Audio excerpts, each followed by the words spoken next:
Hello students, I welcome you all to OBGY with Mackler. So today we are going to form a very important base upon which you are going to build up your further concepts in the future, right? So the base has to be very much right so that you can build your concepts on your own, right? Okay.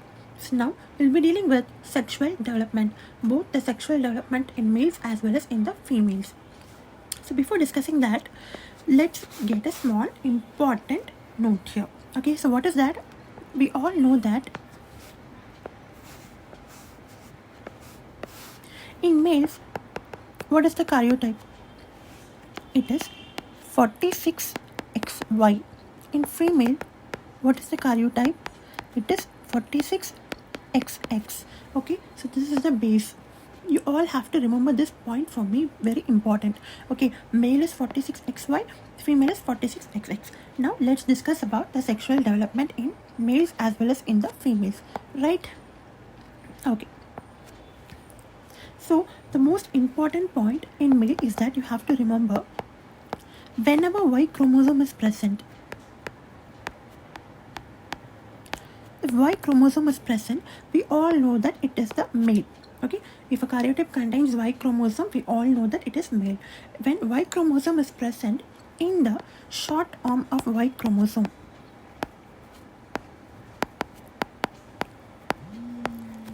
in the short arm of the Y chromosome, in the distal region, there is a region known as SRY region. This SRY region is present in the distal end of the short arm of Y chromosome. This SRY gene is very important as it activates an important gene for the testis formation. What is that? This SRY gene is going to activate SOX9 gene. And this SOX9 gene is very important for the testis formation. Okay, what is testis? So testis is the gonad of the male. For males, testis is the gonad. Okay, so basically any karyotype which contains Y chromosome is a male. Okay, in the Y chromosome, in the distal end of the short arm of Y chromosome, this SRY region is present, and this SRY gene actually activates the SOX9 gene, which is important for the testis formation. Okay, I hope until this it is very clear now. So Y chromosome, SRY region present in the distal end, and therefore it is activating SOX9 gene, which is leading to the testis formation. Right? Testis formation. And this testis is going to form from where? So similar to the gonad of the female ovary, this testis also develops from the genital ridge. So testis forms from genital ridge. Okay, so it's going to form from the genital ridge at about 6 to 7 weeks. At about 6 to 7 weeks of the intrauterine life, testis is going to develop from the genital ridge, which is the gonad of the male. Now, as we know that ovary has granulosa cells and theca cells, similarly, testis has two cells. What are those? They are known as the Sertoli cells and Leydig cells. Okay, Sertoli cells and Leydig cells. Now, when does the Sertoli cells develop? So Sertoli cells usually develop at around 6 to 7 weeks.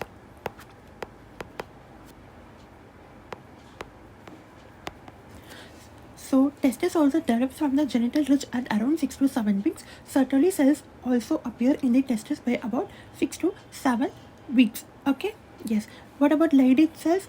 Leydig cells appears by around 7 to 8 weeks of intrauterine life. Okay, the Sertoli cells are those cells which are going to express the SRY gene.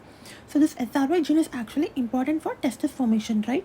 And this SRY gene is expressed in the Sertoli cells. Now, what is the main function of the Sertoli cells? So the Sertoli cells has two main functions. One is that it produces Mullerian inhibiting substance. Mullerian inhibiting substance. Now you tell me what is Mullerian inhibiting substance. So Mullerian inhibiting substance is also known as anti-Mullerian hormone. So what is anti-Mullerian hormone? Something opposite to Mullerian hormone is anti-Mullerian hormone, right? Now what is Mullerian hormone? We all know that it is Mullerian duct. Mullerian duct, which is also known as the paramesonephric duct. So it is nothing but Mullerian duct. Mullerian duct, which is also known as paramesonephric duct, is very important for the formation of what? For the formation of female internal genitalia. So for the formation of female internal genitalia, this Mullerian duct is very important. Am I right?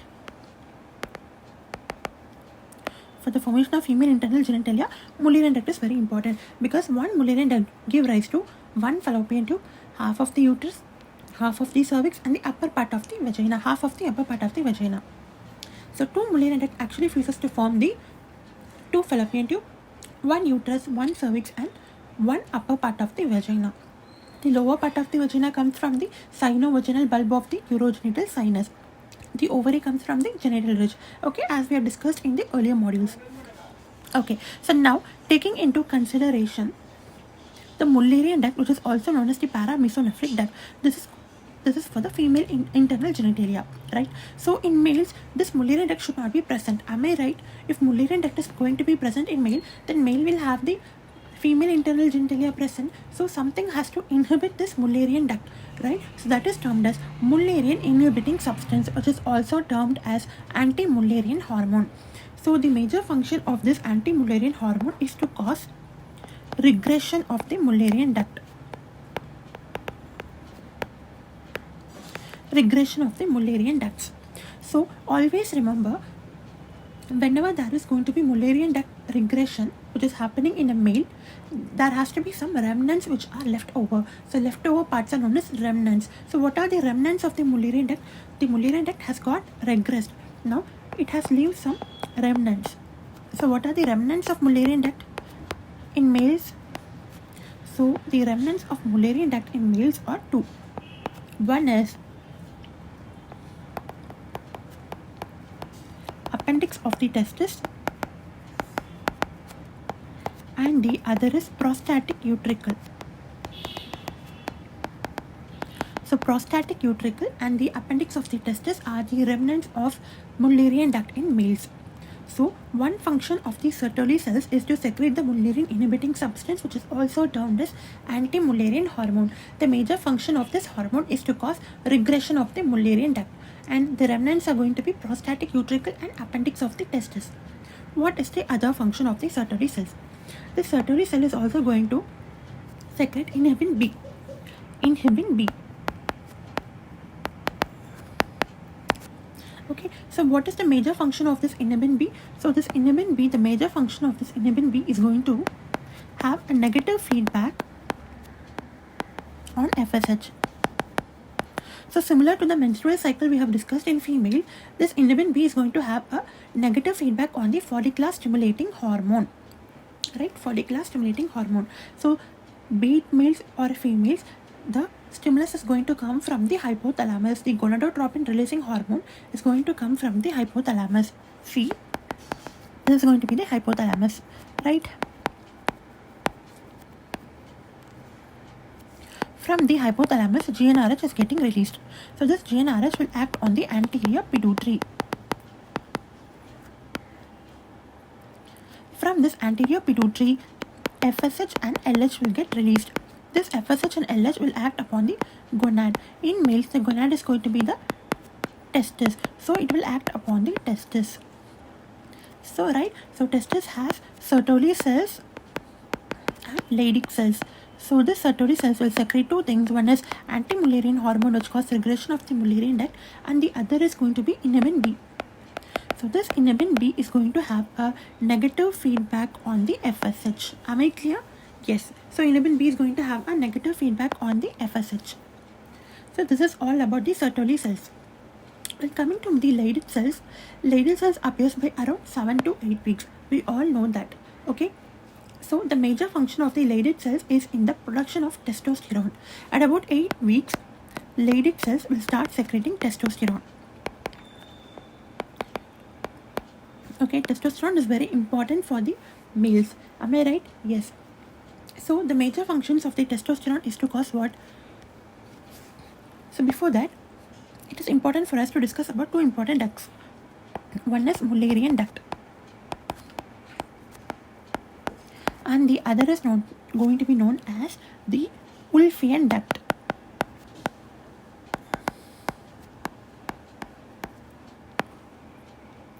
Right? One is Mullerian duct and the other is Wolffian duct. So this Mullerian duct is also known as paramesonephric duct.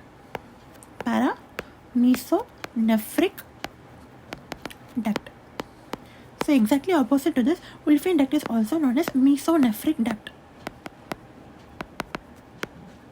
So the major importance of this duct is in the formation of the internal genital organs. In females, Mullerian duct is going to be present. In females, Mullerian duct is going to be present, and it will give rise to the female internal genital organs. In males, the Wolffian duct, which is also known as the mesonephric duct, is going to be present, and it is going to help in the development of male internal genital organs. Right? Male internal genital organs. What are the female internal genital organs? So let's say, for example, one Mullerian duct will give rise to one fallopian tube, half of the uterus, half of the cervix, and half of the upper part of the vagina. Another Mullerian duct also gives the same thing. Okay, on fusion, this will form a two fallopian tube, one uterus, one cervix, and one upper part of the vagina. Similarly, in males, male internal genital organs are what? So the male internal genital organs are nothing but the seminal vesicles, epididymis, ejaculatory duct, and vas deferens. So in male, internal genital organs are seminal vesicles, epididymis, and ejaculatory duct and vas deferens. So similar to the previous model which we have discussed about the male internal genital organs, so seminal vesicles, epididymis, ejaculatory duct, and vas deferens are the male internal genital organs. So all these internal genital organs are going to be developed from the Wolffian duct. So in females, internal genital organs are formed from the Mullerian duct. In males, the internal genital organs are formed from the Wolffian duct. Mullerian duct is also termed as paramesonephric duct, and Wolffian duct is also known as mesonephric duct. Is that clear? Yes. Now coming back to the topic. So by 8 weeks, this Leydig cells will secrete testosterone. So what is the major function of this testosterone? So the major function of testosterone is that, so this is Leydig cell.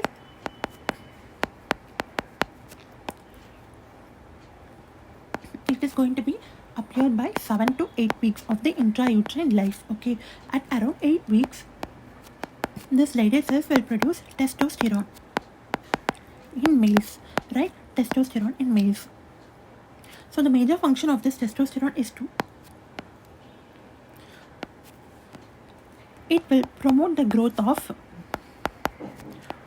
Wolffian duct, which is also termed as mesonephric duct.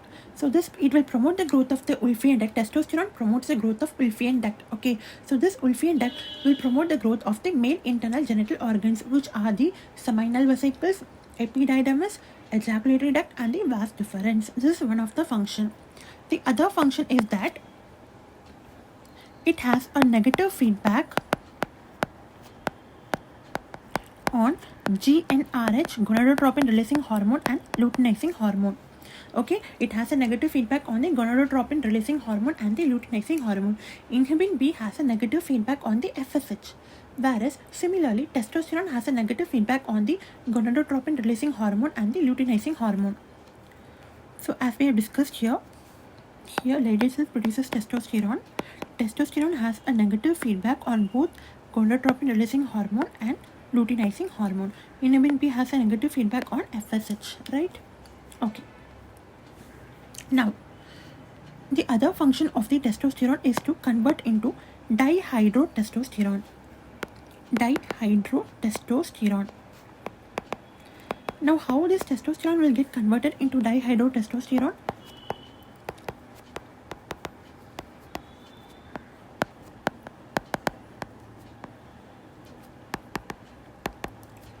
So testosterone will get converted into dihydrotestosterone with the help of the enzyme which is known as the 5-alpha reductase.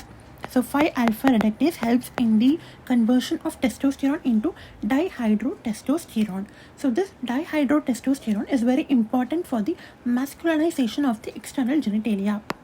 Dihydrotestosterone, DHT, is important for the male external genitalia. So for the formation of male external genitalia,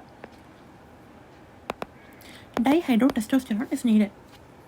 But as we have discussed earlier, while talking about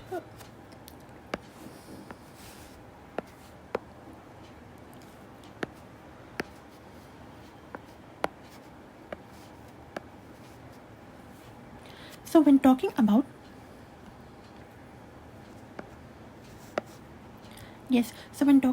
the external genitalia,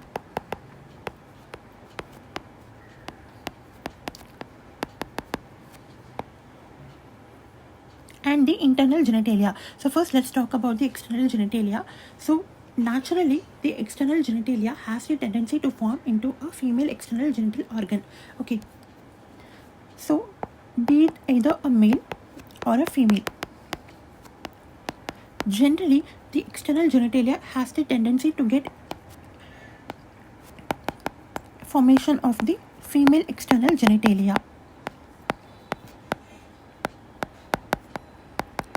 Okay, only when the hormone dihydrotestosterone, which is formed from the testosterone, comes into action, it will lead to masculinization. So it will lead to masculinization and lead to the formation of the male external genitalia. So can you understand that?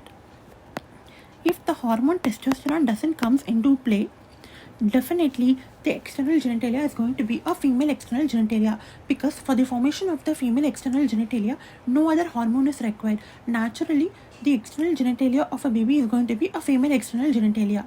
Only when the hormone testosterone or dihydrotestosterone comes into play, then the external genitalia get masculinized and it will lead to the formation of the male external genitalia. Is that clear for everyone? Yes. So in whom this dihydrotestosterone will be present? In those people who have the Y chromosome. So in Y chromosome, where SRY region is present, in those people only testes will be there. In those people testes, there will be Leydig cells. So this Leydig cells will produce the testosterone. This testosterone will get converted into dihydrotestosterone with the help of the enzyme 5-alpha reductase. So with the help of the dihydrotestosterone, it will lead to masculinization of the external genitalia, leading to male external genitalia. So I have a very important clinical scenario for you now. Okay, so there is a condition termed as androgen insensitivity syndrome.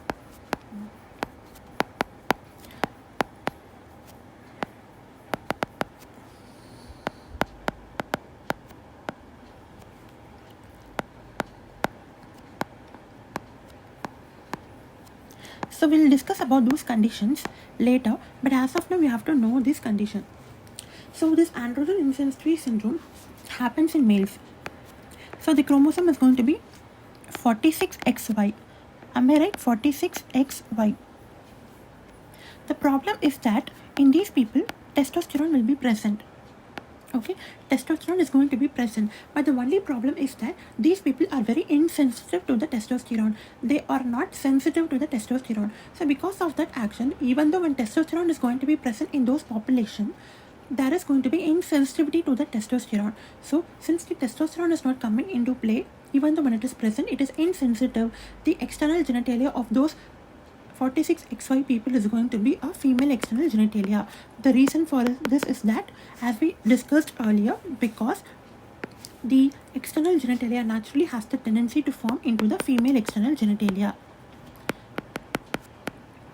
So because of that reason, because of this insensitivity to the testosterone, the patients will have female external genitalia. So those babies which are born 46XY, they will have female external genitalia because they are insensitive to the testosterone. So even though testosterone is going to be present in those males, they are insensitive to the testosterone. So because of that reason, they will have female external genitalia because they have the natural tendency to form the female external genitalia, because the dihydrotestosterone, even though it is going to be present, okay, they are insensitive to that. So when testosterone is not sensitive itself, then definitely the male internal genital organs will not form through the Wolffian duct. Am I right? So the internal genital organ is actually going to be absent. Why it is absent? Because we all know that testosterone will only promote the growth of the Wolffian duct. But in those people with androgen insensitivity syndrome, since they are insensitive to the androgen, that is testosterone, the internal genital organs of the male will not be formed. Right? At the same time, the Sertoli cells will secrete the Mullerian inhibiting substance. Since the Mullerian inhibiting substance is secreted, therefore there will be regression of the Mullerian duct. So both the Mullerian duct will get regressed and the Wolffian duct will not get formed because they are insensitive to the testosterone. So there will be absent internal genitalia. And since the external genitalia has the natural tendency to form the female external genitalia, these people will have female external genitalia. So these people are actually taken as females during the birth since they have female external genitalia. So this is all about androgen insensitivity syndrome. Okay, yes.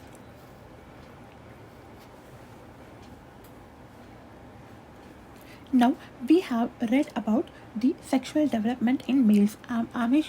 So now a very important point is that we have missed a point, a very important point. Okay, so as we discussed about this testis, so this testis is not actually going to be present in the scrotum. So the actual location of the testis is in the scrotum. Okay, so initially this testis is not present in the scrotum. It has to undergo a series of descent. It has to undergo the abdominal descent, and then only it will get inside the inguinal region as well. Then from the inguinal region it will descend into the scrotum. Okay, so this is the actual descent of the testis in the normal development. So what is that hormone or what is that substance which will help in the descent of the testis? So for the abdominal, when speaking about the testis, for the abdominal descent of the testis,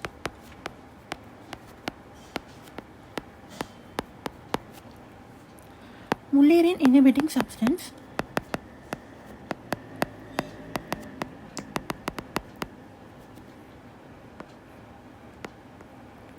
which is also termed as anti-Mullerian hormone is important for the abdominal descent of the testis. At the same time, for the scrotal descent of the testis, what is needed? For the scrotal descent of the testis, testosterone is needed.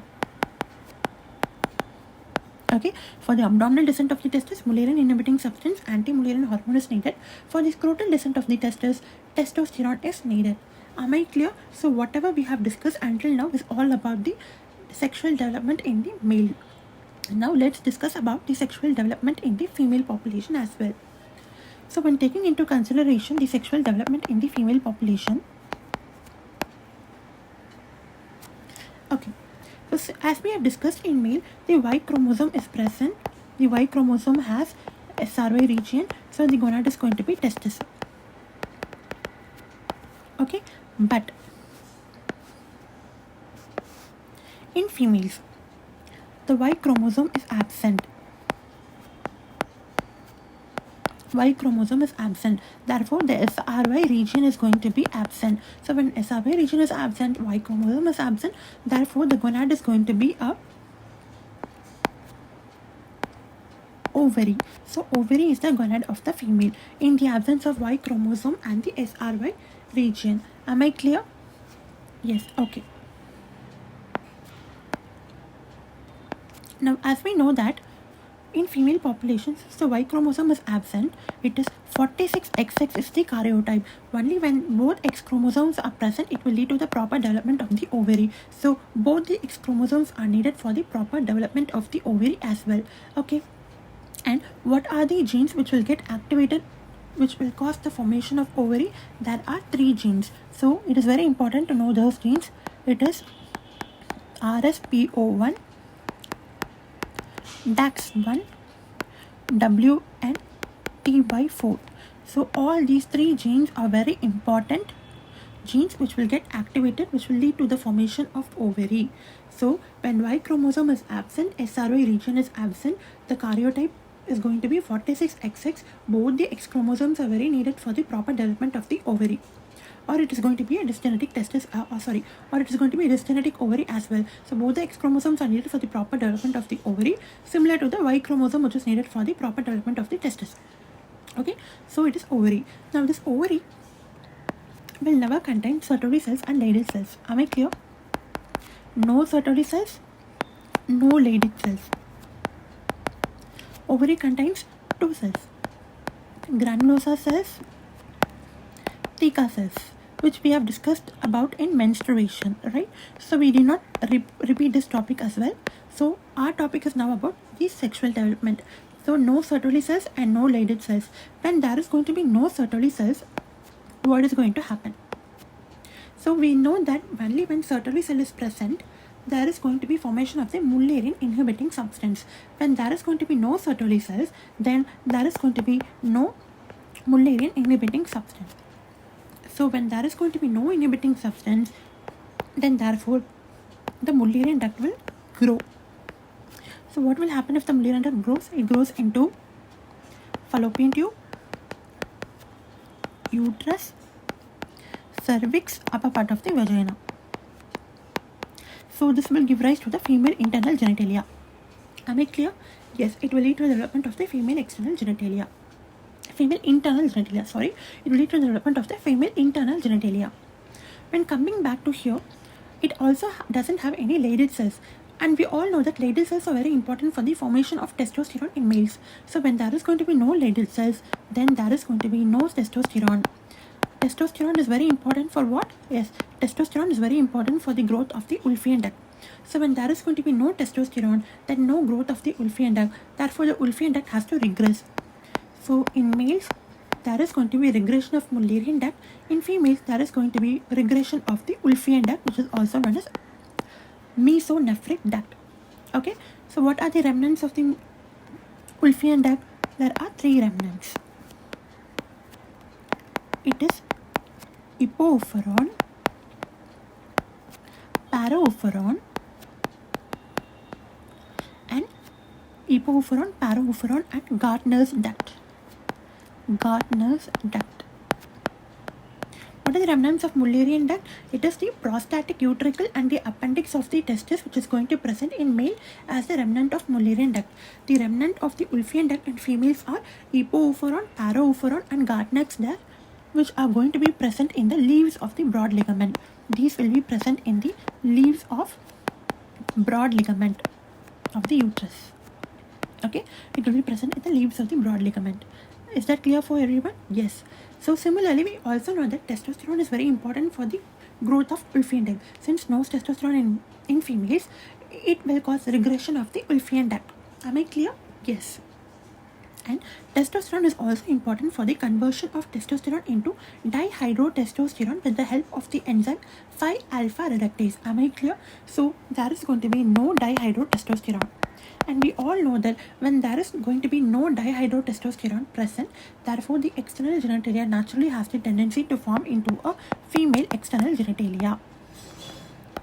Therefore, we have come to a conclusion that in females with 46XX karyotype, the internal genitalia is going to be a female internal genitalia and the external genitalia is going to be a female external genitalia. And in both males and females, there will be regression of the Mullerian duct in males, and in females there is going to be regression of the Wolffian duct in females. Am I right? Yes. Okay. So with that, we have learned everything about the sexual development in both the males as well as in the females. Now, we have built a very important base upon which we are going to build up our further concepts, where we are going to discuss about various syndromes, various chromosomal abnormalities affecting both males and females, and how to differentiate it from each other, and how does they present to us with complaints of amenorrhea, primary. We'll deal with in subsequent modules as well. So please keep studying, students. If you have any doubt or if you have any review feedback, please write to us in the Mackler handle. Until then, please keep studying, students. Bye.